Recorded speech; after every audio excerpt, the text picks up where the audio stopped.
This episode of Bistro Chub Chub is dedicated to my grandma, my nanay. Her love language is food, and so is mine.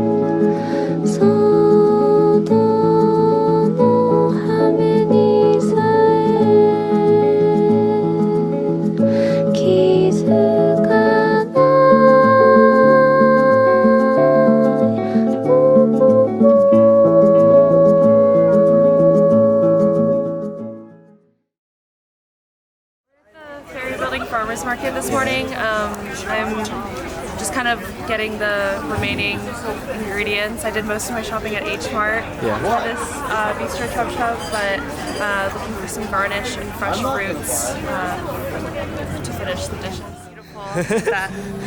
Okay, wait, have you ever had rambutan? No, what is that? It's like this fuzzy fruit. It's kind of like a lychee. It reminds me of that.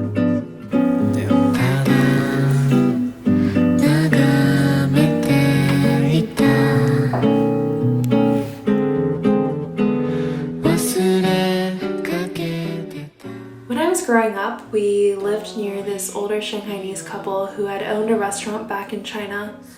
Both sets of my grandparents were friends with them. They would make these green onion pancakes for us, and they would be better than any store-bought ones.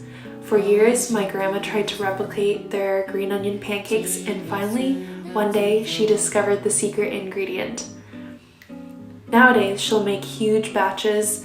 She'll give them to my mom and I, and we store them in our freezers and break them out from time to time as a snack. I won't explicitly say it, but I'm sure you can gather what the secret ingredient is from this video. Mine didn't turn out as good as my grandma's, but it was close enough. I served my mini pancakes with a caramelized green onion puree and chili oil to dip.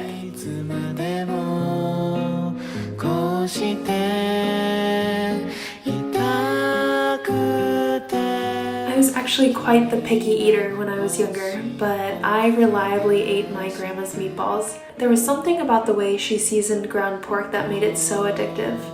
In Chinese, meatballs are called shizhitou, which directly translates to lion balls, but I always get them confused and call them laohutou, which means tiger balls.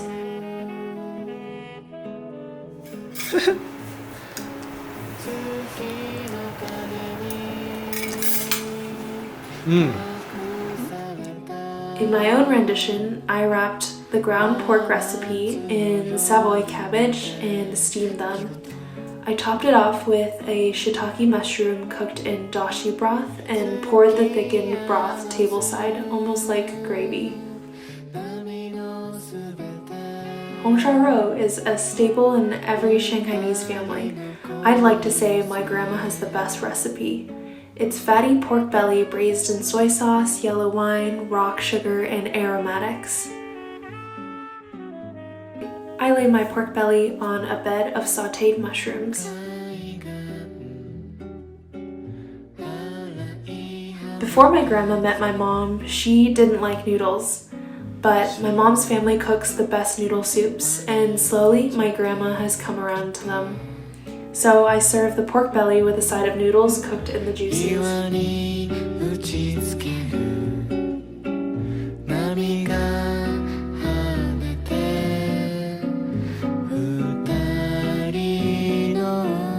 My grandma has a sweet tooth. It shows with her savory dishes slightly erring on the sweet side.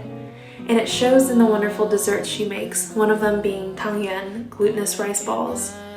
I filled mine with roasted black sesame paste. I topped mine with joungyang, which is a fermented rice, and osmanthus flowers. The final course was cut fruit with herbal tea flavored granita. A plate of cut fruit is so familial and so heartwarming. The carefully peeled fruit is an I love you.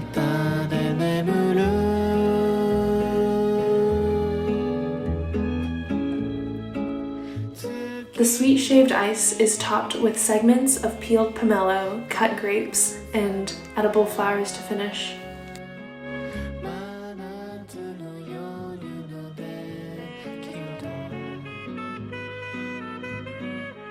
There's elements of Nanai everywhere in this meal.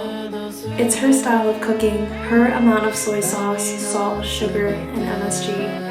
It's her style of plateware. She loves to go to estate sales and garage sales, shopping for vintage plates. It's her love language, loving people through each tangyuan, each tongyoping, each shizhitou. It's her love language and mine.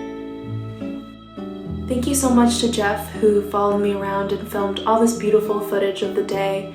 It was truly a pleasure to build this experience together and have his help along the way.